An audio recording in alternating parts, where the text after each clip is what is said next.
أما بعد فقد قيل بطل الوطن من الإيمان صدق الله العظيم. محترم سامعین صدر مجلس، ہندوستان قومی یکجہتی و گنگا جمنی تہذیب کا علم بردار ہے۔ یہ ایسا چمن ہے جہاں امن و آشتی اور اتحاد ملی کے بے شمار پھول کھلتے ہیں۔ یہاں کی فضا میں محبت اور یہاں کے ہر ایک فرد میں آپسی الفت ہوتی ہے۔ یہ ایسا پلیٹ فارم ہے جہاں ہندو، مسلم، سکھ، عیسائی یکساں طور پر جمع ہوتے ہیں۔ گویا ہندوستان آپسی اتحاد کا حسین سنگم ہے اور یہاں پر سارے مذاہب محترم ہیں۔ سامعین محترم، ہندوستان میں جہاں دیگر ادیان و مذاہب کے لوگ قیام پذیر ہیں، وہیں پر مسلمان ہندوستان کی ریڑھ کی ہڈی کی حیثیت رکھتا ہے۔ یہ حقیقت ہے کہ ہندوستان کی تقدیر کو مسلمانوں نے اپنے خون و جگر سے سنوارا ہے۔ ہر ہندوستانی کو سر اٹھا کے جینے کا حق مسلمانوں نے ہی دلایا ہے۔ اس چمن کی آبیاری مسلمانوں نے کی ہے اور اسے سونے کی چڑیا بھی مسلمانوں نے بنایا ہے۔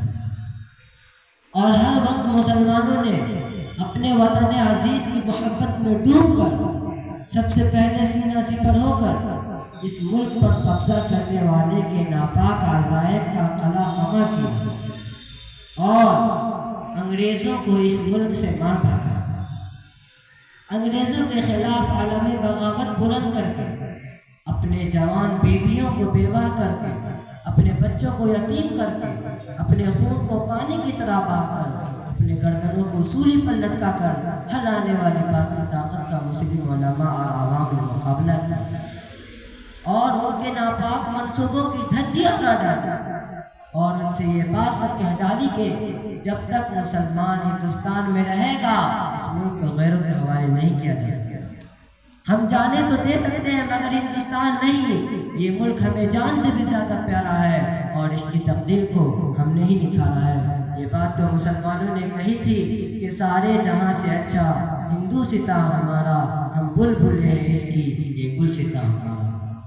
محترم دوستو، مگر آج بڑے افسوس کے ساتھ یہ بات پڑ رہی ہے کہ جس وطن کے خاطر مسلمانوں نے اپنے جانے گنوا دیا، بیوی کو بیوہ، بچوں کو یتیم کر دیا، گردنوں کو سولی پر لٹکا دیا، جس کی حفاظت کو اپنے حفاظت سمجھ کر ہر آنے والی باطل طاقت کا مسلم علماء نے مقابلہ کیا، آج اسی ہندوستان میں انہی مسلمانوں کا جینا دوبھر کیا جائے۔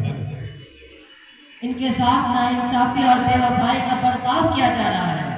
ان کے جذبات و احساسات کو مجروح کر کر انہیں نا امید اور باغہین قرار دیا جا رہا ہے۔ ان پر بے جا الزامات عائد کر کر انہیں قید بند کی سزائیں دی جا رہی ہیں۔ ان کے مساجد کو شہید اور ان کے مدارس کو مقفل کیا جا رہا ہے۔ ان کی عبادت گاہوں کو دہشت گرد کے اڈے قرار دیے جا رہے ہیں۔ آخر ان تمام باتوں کی بنیادی وجہ کیا ہے؟ جب معلوم کیا جاتا ہے بس ایک ہی بات نکل کر آتی ہے کہ یہ مسلمان ہے۔ کسی نے بہت ہی سچ کہا ہے کہ کٹتے ہی رہے بستی میں ہم راہ بڑوں کی، آنکھوں میں سلاخیں رہی ہم دیدہ بڑوں کی، لوٹی گئی عزت تو ہمارے ہی گھروں کی، کاٹی گئی فصلیں تو ہمارے ہی سروں کی، اس دیش میں برسوں سے پریشان ہیں ہم لوگ، بس جرم اتنا کہ مسلمان ہیں ہم لوگ۔ میں ان مسلم دشمن ذہنوں سے پوچھنا چاہتا ہوں کہ ہندوستان کو اتنا حسین و جمیل کس نے بنایا؟ مرکز توجہ بنا ہوا یہ لال قلعہ کس نے بنایا؟ ہندوستان کی قد و قامت کی دلیل یہ قطب مینار کس نے بنائے؟ ہر مقام پر موجود یہ بڑے بڑے قلعے کس نے بنائے؟ ہندو، مسلم، سکھ، عیسائی اتحاد کا ثبوت دینے والا یہ چار مینار کس نے بنایا؟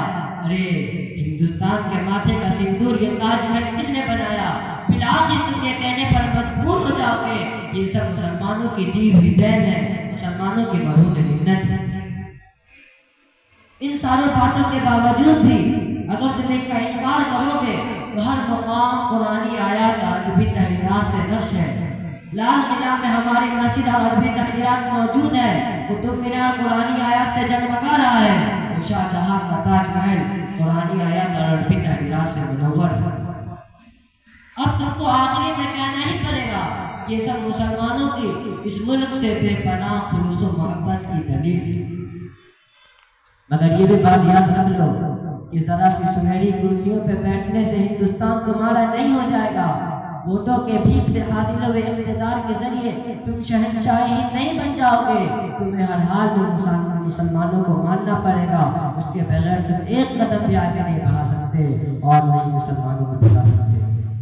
کلیم عاجز نے کہیں خوب کہا ہے کہ اب وہ انجمن اہل ستم کی ہے جلوہ گاہ، روشن جہاں چراغ وفا کر چکے ہیں ہم، کس کس جگہ پیاز وطن سے مٹاؤ گے، ہر ورق پر میں نے وفا کر چکے ہیں۔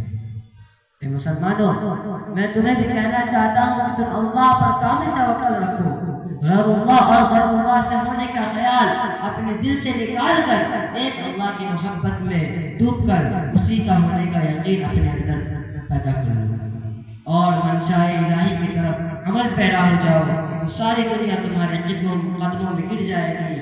وَلَا تَهِنُوا وَلَا تَحْزَنُوا وَأَنْتُمُ الْأَعْلَوْنَ إِن كُنتُم مُّؤْمِنِينَ، تم ہی سر بلند رہو گے بشرطے تم مومن کامل بن جاؤ۔ وآخر دعوانا ان الحمد للہ رب العالمین۔